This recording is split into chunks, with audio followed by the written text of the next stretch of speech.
Pour la prochaine heure, vous écoutez Samedi de lire avec Amélie Boivin-Enfield. Bonjour tout le monde de l'émission Samedi de lire et aujourd'hui je reçois l'auteure Marie-Renée Lavoie. Bonjour Marie-Renée, comment ça va? Bonjour Amélie, ça va très bien, merci. Très contente de t'avoir en studio et j'ai envie de te présenter un peu à mes auditeurs. Alors, tu as une maîtrise en littérature québécoise, tu enseignes la littérature au cégep de Maisonneuve. Oui.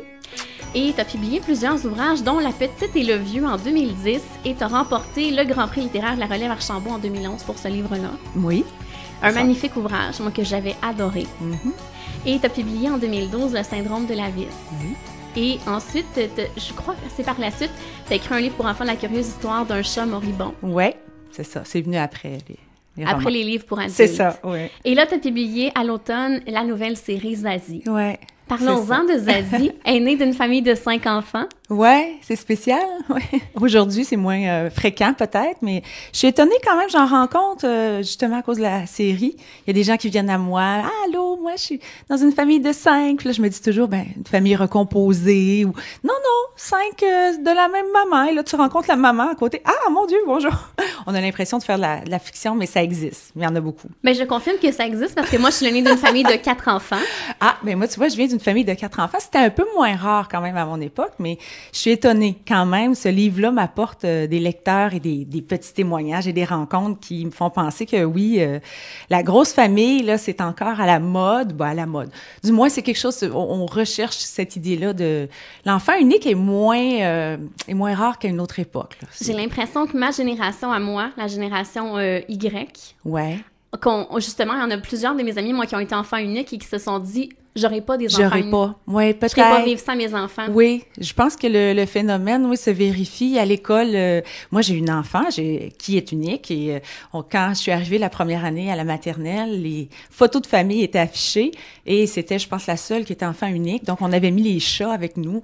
Et là, il y a un père qui me regarde qui me dit « Un enfant? » Pourquoi un enfant? Et là, je me faisais poser des questions et je regardais les autres, il y était 4, il y a une famille qui est 3, 4, 2, souvent. Je pense qu'il y en avait peut-être une autre. Et donc, je pensais, moi, que les enfants uniques, c'était l'affaire d'à peu près tout le monde. Et non, finalement. T'avais pas envie d'en avoir plus qu'une? Ça n'a pas donné. Okay. Ça n'a pas été possible. Donc, on est content. On se fait à croire que quand les jeunes posent des questions, on dit qu'on a tout mis dans celle-là, elle est parfaite, donc on n'avait pas besoin d'en faire d'autres. Mais c'est la vie, des fois, qui décide pour nous. Ça a été comme ça. Et pourquoi avoir décidé d'avoir justement un personnage principal qui vit dans une famille de 5 enfants? Parce que j'aime beaucoup. Je viens d'une famille de 4 filles et j'aime beaucoup l'énergie, les événements, la façon qu'on vit son quotidien quand on a des frères, des sœurs, tout ce que ça implique. Et ma fille me reproche d'être enfant unique. Je me suis dit, tiens, je vais créer une famille pour voir le plaisir de, peut-être un peu pour elle aussi. Puis je lui ai donné une amie qui est enfant unique. Je voulais pouvoir opposer ces deux choses-là. Évidemment, Ophélie, sa meilleure amie, souhaite souvent être dans la grosse famille et Zazie aimerait bien aller dans la famille d'Ophélie. Bon, ça va se gâter un peu pour Ophélie dans la famille, mais il y a toujours cette idée-là qu'on pense qu'ailleurs c'est mieux et donc avoir des frères et sœurs, c'est souvent problématique. Ça cause toutes sortes de problèmes. On se chicane beaucoup, etc. Et donc, c'est pas toujours idyllique, mais être enfant unique non plus, ce l'est pas. Donc, j'avais ce bonheur-là de me promener. J'aime beaucoup écrire des scènes familiales, là, je m'en cache pas. Et voilà, c'est mon plaisir. Et Zazie se rend compte à quel point, surtout dans le premier temps, à quel point quand on vit des moments difficiles, on a toute la famille qui est là pour nous supporter là-dedans. Oui.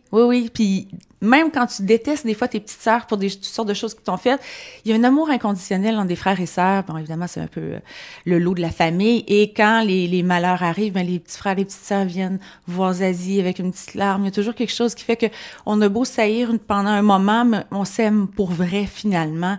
Et oui, c'est plus léger quand on a des gens autour de nous. Oui. Surtout dans le premier temps, moi, je me rappelle des Skittles. Je me rappelle pas c'est laquelle petite sœur, mais qui avait été lui porter des Skittles. C'est une de celles qui est allergique, donc oui, c'est ça qui peut pas manger rien. Donc quand il y a des anniversaires, on mange des choses très sucrées et très chimiques parce qu'il y a 2 sœurs en fait qui sont allergiques aux noix, aux arachides, etc., au sésame, comme certaines de mes petites voisines. Là, j'ai une petite voisine, elle dit ça tu t'es inspirée de moi. Je dis oui, évidemment c'est la réalité. Et donc on achète des Skittles et c'est très précieux pour elle les Skittles parce que c'est une des seules choses qu'elle peut manger. C'est très très chimique, il y a absolument rien de bon là-dedans. Ça contient pas de noix, pas d'arachide, et elle va en donner à Zazie quand elle a de la peine parce que c'est sa façon à elle de petite fille, de son âge, de pouvoir manifester, essayer de consoler sa sœur. Il lui donne des Skittles. Puis c'est pas les Skittles eux-mêmes, c'est ce que ça veut dire qui compte finalement. Donc oui, c'est une façon pour elle, évidemment, amusante, étant donné les allergies et tout, mais voilà. Dans le tome 2, une autre scène que j'ai beaucoup aimée, si ma mémoire est bonne, la deuxième de la famille, c'est Sandrine. Oui, c'est ça. Et lorsque Sandrine va porter les shorts à sa sœur pour le match de basketball, c'est tellement cute, là. Elle prend l'autobus, elle fait sécher les shorts au séchoir et tout. Ça m'est déjà arrivé. Moi, je jouais au basketball quand j'étais plus jeune et j'ai déjà fait du banc parce que j'avais pas la bonne couleur de short. Okay. Et oui, c'est déjà arrivé. Je me rappelle pas les circonstances exactes. Ça fait quand même un bon bout de temps, là. Mais oui, j'ai une sœur qui était venue me dépanner en m'amenant le morceau de linge qu'il fallait parce que il y a des couleurs, évidemment, quand on fait des tournois, bon, ça prend les shorts de telle couleur et tout. Puis oui, ça arrivait des fois que les vêtements étaient pas prêts ou étaient encore sales. On les mettait sales, mais des fois, bon, je les retrouvais tout simplement pas. Et oui, je me suis déjà fait sauver la vie et j'ai récupéré ça. J'aime ça. Même quand j'ai dans La Petite et le Vieux, la sœur va porter des souliers à talons hauts en plastique à son autre sœur parce que il y a cette idée-là qu'on fait ce qu'on peut quand on est jeune avec les sous qu'on a et donc les petits services entre frères et sœurs comme ça. Je trouve ça charmant. Oui, c'est charmant. Et tu t'inspires justement de ta famille pour écrire des fois des certaines scènes, des certains moments émouvants, touchants? Je sais pas si je dirais ma famille, mais peut-être les familles que je regarde maintenant parce que, bon, ça date ça fait longtemps, évidemment, puis c'est pas, il y avait pas de téléphone cellulaire, il y avait les conditions physiques, matérielles étaient pas les mêmes. Ben, les rapports humains, ils sont les mêmes, évidemment, mais non, c'est plus les gens autour de moi que je regarde maintenant, les familles, leur relation justement à la technologie aussi. J'ai un peu de misère avec ça parce que j'ai pas grandi avec le téléphone cellulaire. On peut pas faire abstraction du téléphone et des réseaux sociaux quand on écrit pour les jeunes maintenant.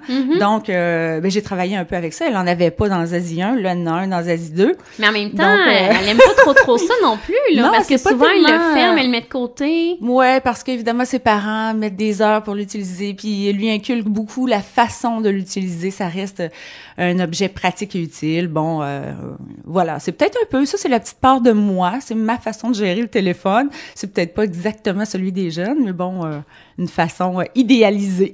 Mais comment tu gères ça? Est-ce que ta fille en a un téléphone cellulaire? Non, okay. Elle a juste 10 ans. OK. J'entendais justement qu'il allait peut-être changer les lois pour avoir accès aux réseaux sociaux quand je m'en venais au studio et ramener ça à 16 ans pour avoir l'autorisation parentale. Ce serait une bonne idée, peut-être. Je pense que maintenant, c'est 13 ans, officiellement. C'est très difficile à gérer, mais bon, c'est ce qui échappe aux jeunes, c'est les renseignements confidentiels aussi qui viennent et tu peux te faire happer, tu deviens une cible facile après.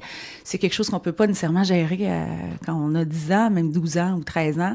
Donc, en même temps, ça nous suit toute notre vie aussi, les niaiseries qu'on peut mettre sur Facebook. Moi, je connais beaucoup de jeunes qui ont mis des niaiseries et les employeurs qui vont faire des recherches retrouvent des trucs. Ça, c'est terrible. C'est terrible. Non, j'engage pas ce jeune-là. Ouais, mais tu vois, je pense que ça vient avec la culture. Moi, j'enseigne au cégep, puis les gens me disent souvent, ben j'entends de tout, là, mais ils me disent, ça doit pas être facile avec les cellulaires. Je dirais, il y a 5-6 ans, oui, c'était difficile parce qu'il y avait quelque chose d'un peu nouveau ou peut-être que les cellulaires étaient arrivés dans leur vie un peu plus tard, mais ceux que j'ai maintenant qui ont 17, 18, 19 ans sont nés pratiquement avec le cellulaire. Je pense qu'on leur a expliqué comment s'en servir, à quel moment et tout. Ça m'arrive pas d'intervenir. Ça m'arrive pas de leur dire de ranger les cellulaires s'il y a un examen. J'ai pas ce problème-là. Étonnamment, j'entends des collègues des fois faire, ils ont d'autres discours, mais je pense que ça s'améliore. Je suis très positive, très optimiste par rapport à ça. Je pense que c'est une question de culture. On leur montre, on leur enseigne comment l'utiliser. Puis je pense qu'en général, ils ont cette culture-là. Ils sont capables de l'intégrer de façon éthique et respectueuse.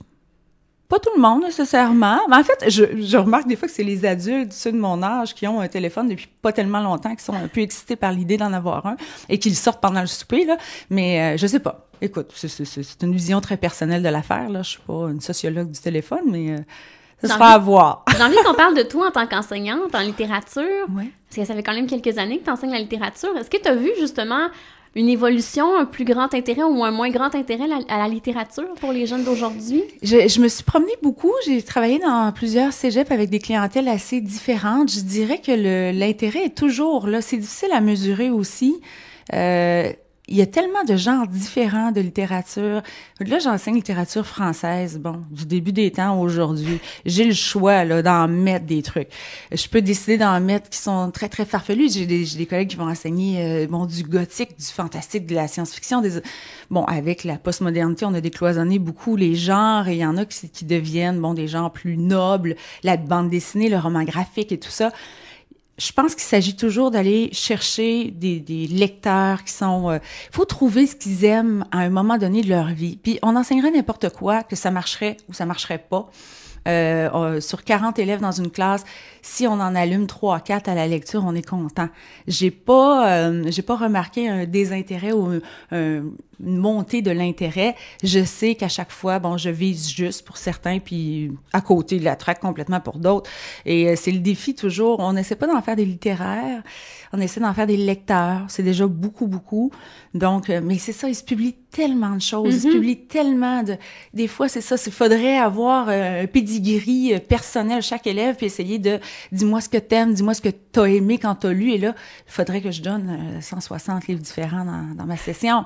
Ce serait idéal, tout le monde tomberait dans... Mais bon, on fait ce qu'on peut. Ça serait de l'ouvrage. Ce serait de l'ouvrage, oui, un peu, évidemment. Mais bon, je pense que ça va bien. Il y a des phénomènes littéraires comme les Harry Potter, les autres qui ont servi beaucoup, qui ont peut-être allumé, qui ont permis d'aimer d'autres types de littérature aussi.